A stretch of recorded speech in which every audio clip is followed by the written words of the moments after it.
What if you were told that the PC of your dreams could easily fit in your backpack? Not particularly surprised.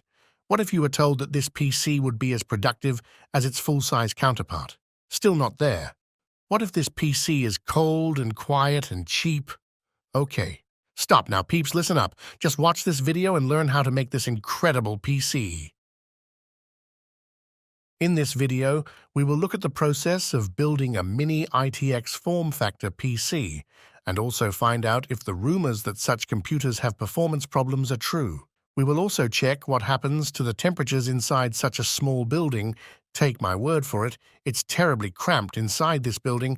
I lived in it for a while until I could afford a separate apartment.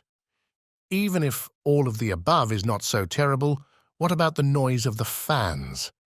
Won't it feel like we're at a military airfield during training flights? Well, let's take a closer look at our configuration.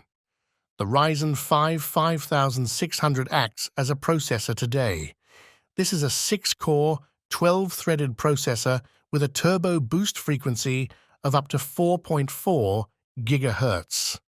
This is a fairly productive processor, but most of all we are interested in its heat package, which is 65 watts, which makes us very happy, because perhaps today we will not burn in hell like sinners. Let's talk a little bit about today's motherboard. This is the B450i Gaming Plus AC motherboard from MSI. This MOM, as you can easily guess, has a B450 chipset on an AM4 socket. In addition to the small ITX form factor, it is notable for having good quality VRM and chipset cooling radiators. Otherwise, nothing special. Let's move on. The 2x8 GB PATRIOT Viper kit acts as RAM. The memory frequency is not bad for DDR4, which is 4133 MHz, but we will test this memory at 3800 MHz. Why, you ask? I don't know myself. I'm just an old man. Leave me alone with this. I used an M2 NVMe SSD from Kingston as a storage device. The volume of the 1 TB drive will not allow us to feel the lack of free space. Using a PCIe drive instead of SATA will allow us to save internal space, for every millimeter of which we will have to fight to the death. But let's cool off a bit. Not literally, of course. We will cool our not particularly hot but powerful processor using a low-profile cooler from ID Cooling. The model name is ES50X. This is version 2. This cooler is equipped with as many as 5 heat pipes, although it would seem yes. But yes, I counted these pipes twice. There are really 5 of them. This miracle of engineering looks so impressive that it seems as if it is able to dissipate not only 130 watts of heat, but also, for example, all the fog over some small city like London or something like that. Our system will be powered by a 400-watt enhanced power supply. This is a good and proven power supply that I still have from the previous build. It has an 80+ gold reliability certificate. His power reserve should be enough for our little monster. The cables have been modified and shortened so as not to take up much space in an already cramped PC enclosure. Instead of the native cooler, a quiet and efficient one from Noctua was installed.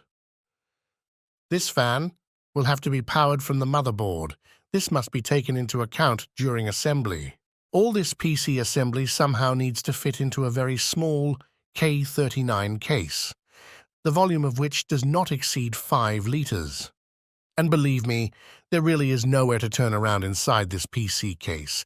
Snow White PCIe extension cable included. Knock, knock. Who's there? This is an RTX 4060 Ti from PALIT STORMX. Why are you so small? You probably don't eat well.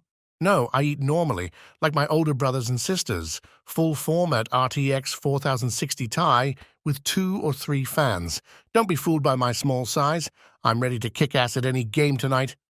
Okay, just don't overheat. So let's start our ITX build. I have already done more detailed instructions on cleaning and assembling a PC on this channel, so I suggest looking at this process in an abbreviated form. And then we'll move on to the most interesting things: temperature tests and gaming tests.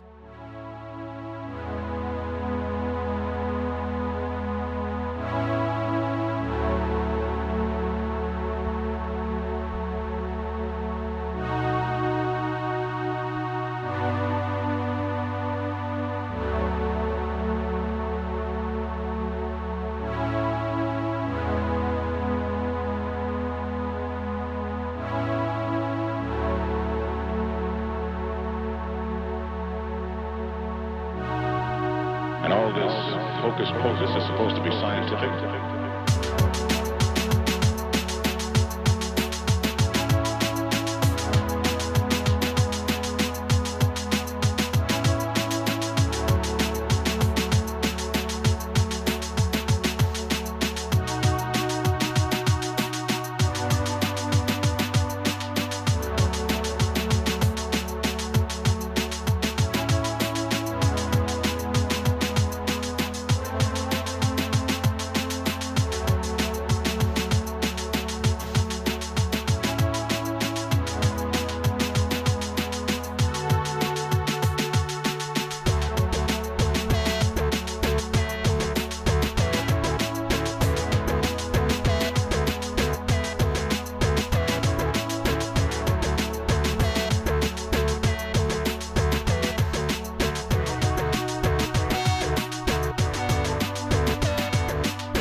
Paper files, computer files, whatever, it's your prerogative.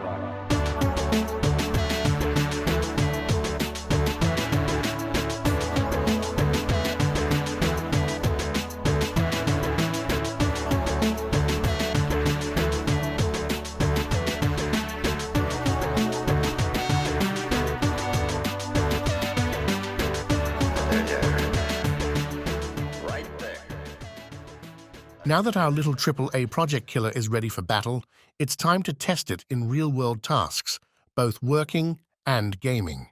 We will start testing with the AIDA64 program, in which we will conduct a stress test of our CPU and memory and see if everything burns to hell.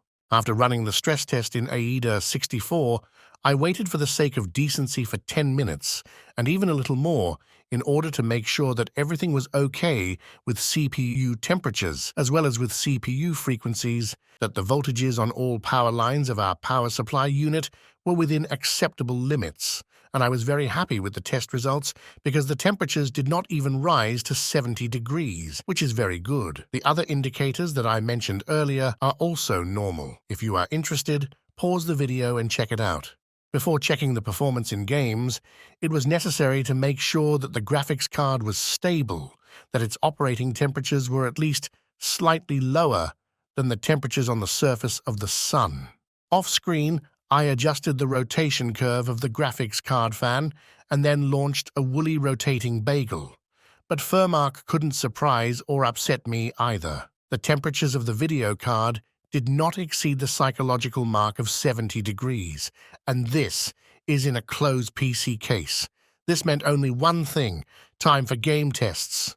In Alan Wake 2, with high graphics settings in 2K resolution, we get a stable 60 FPS, sometimes in less severe scenes, 90 frames per second. NVIDIA DLSS is enabled in balance mode. The image does not look blurry. CPU and GPU temperatures do not rise above 65 degrees. The situation is similar in Elden Ring, where the settings are set to a maximum of 2K resolution. The game has an FPS lock of 60 frames per second, so the frame counter is frozen at this mark. The processor and the graphics card are resting in a cool comfort. Another Souls-like game, and the last one on today's test, is Lies of P. If you didn't know, P is not an abbreviation for Putin in this case. So at the maximum graphics settings in 2K resolution, we get 150 and above FPS. The game is cool, by the way, like it if you like to play Souls-like games. Write in the comments how many games from this series you managed to overcome and which is the most difficult. Thank you for watching. Thanks to you, the viewer, I am motivated to create new content. If you like today's PC build, don't forget to subscribe and turn on notifications so you don't miss new videos. At the end of the video, I would like to sing my favorite song. It sounds like this. Poopy poopy pee fa fa, poopy